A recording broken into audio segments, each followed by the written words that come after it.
So today I'm making Butternut Bakery's cookie dough cheesecake. So I saw this on TikTok and it looked amazing. It's definitely a showstopper dessert.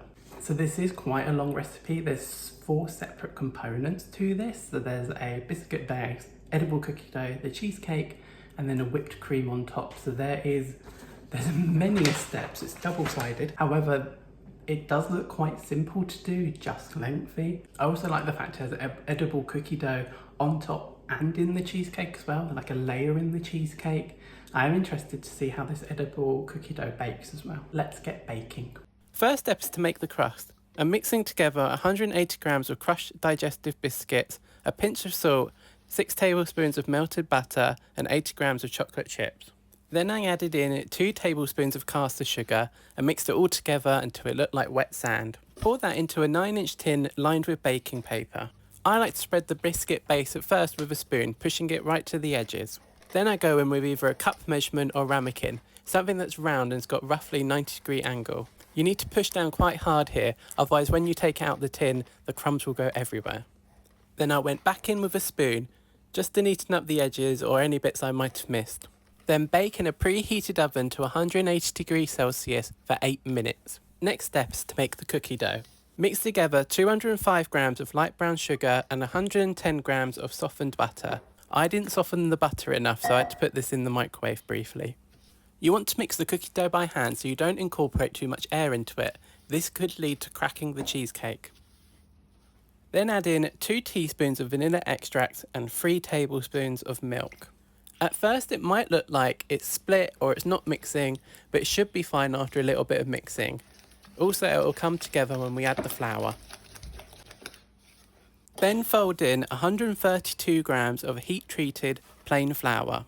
I know not everyone bothers to sieve flour, however I think it's quite important to with heat-treated flour. As you can see, it goes a bit lumpy. Then I folded in 120 grams of milk chocolate callets. I got these callets from the Chocolate Smiths. These are really good quality and it's nice to support an independent business when you can. And of course I needed to try a bit to make sure it was edible and it was good. Set that aside while we make the cheesecake layer. So put a water bath in the lowest shelf of the oven. And then in a very large bowl, mix together 900 grams of full fat cream cheese, 200 grams of caster sugar and 2 tablespoons of corn flour. A tip is to add a tea towel underneath the bowl. It will stop it from moving around. Then add in, one at a time, 3 eggs and 1 egg yolk, giving a mix after each addition. However, we don't want to overmix it, otherwise this could lead to cracking the cheesecake. So if you're using an electric mixer, keep it on a low speed. Also important to use a spatula to scrape the bottom of the bowl, just in case we missed anything. Then mix in 250 grams of sour cream. Also at this point I forgot to add in 1 tablespoon of vanilla, so I'm doing that now. Then I go over the recipe again, just to see if I've missed anything else. The final ingredient added to this is 120 grams of chocolate callets. Again, I'm using the Chocolate Smiths ones. Then set aside the cheesecake mix while we make the cookie dough balls for decoration on top of the baked cheesecake. Using a tablespoon, scoop out 8 cookie dough balls. Put these on a plate on greaseproof paper. This is just so it's easier to transfer them. Once you have 8 cookie dough balls, put them in the fridge. With the remaining cookie dough, drop spoonfuls over the digestive biscuit crust. I then spread this out with a palette knife. However, I actually think it would have been easier to pat the cookie dough between 2 sheets of greaseproof paper. So pat it into a disc and then flip it over onto the crust. I found spreading this a little bit difficult. Reduce the oven to 160 degrees Celsius. Pour the cheesecake batter into the tin and then bake on a shelf above the water bath for about an hour and 20 minutes. It should be done when it's puffed around the edges and shakes a little bit in the centre when you nudge it. When it's at that stage, leave in the oven again for 45 minutes with the door cracked open a little bit. After that, leave to cool on a wire rack for 30 minutes, then transfer to the fridge and leave it overnight.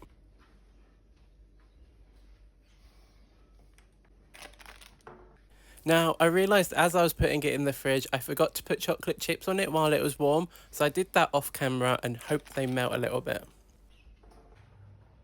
Because I'm using a loose bottom tin, I'm using a can to help get it out. So I'm putting the cheesecake in the centre, then applying even pressure on the sides.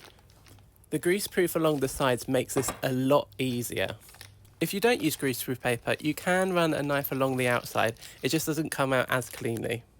I also did, off camera, take off the bottom layer of greaseproof and the bottom layer of the tin. I used the cake lifter to do this. Next step is to pipe on chantilly cream. So this is 240ml of double cream, half a teaspoon of vanilla extract and 2 tablespoons of icing sugar, whipped together until stiff peaks.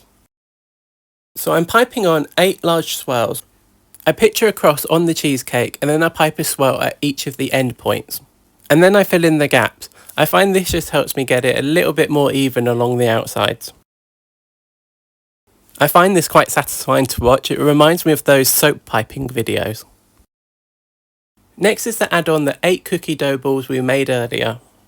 I made these a tad too big, they could have easily been half the size. However, I'm not going to complain about having too much cookie dough.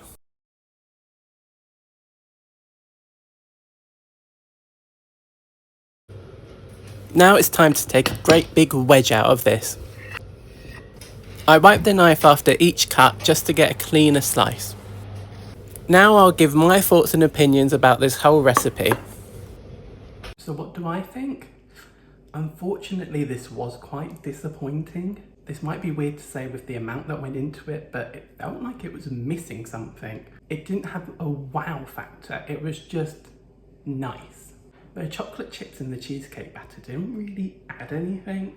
I noticed to make it more cookie and cookie dough, but it was really unnecessary. But on the positive side, it looks amazing. On top, I feel like I did the cookie dough balls way too big. I think they could have easily been half the size. But even saying that, I still think it looked good anyway. And as I said in the beginning, it does have a showstopperness to it. And that cheesecake layer was amazing. It was so rich and creamy. I'd definitely use that again. Instead of going through the whole ordeal of making the cookie dough, etc., I'd rather just do like a layer of lemon curd or a layer of Biscoff with that cheesecake recipe on top. I think that would have been even better in my opinion. So overall, I wouldn't make this again. With the amount of steps to it, it's just not worth going through all that effort. However, I would use that cheesecake recipe again because that was amazing. Let me know if you've tried this recipe, if you want me to try anything else. Thanks for watching.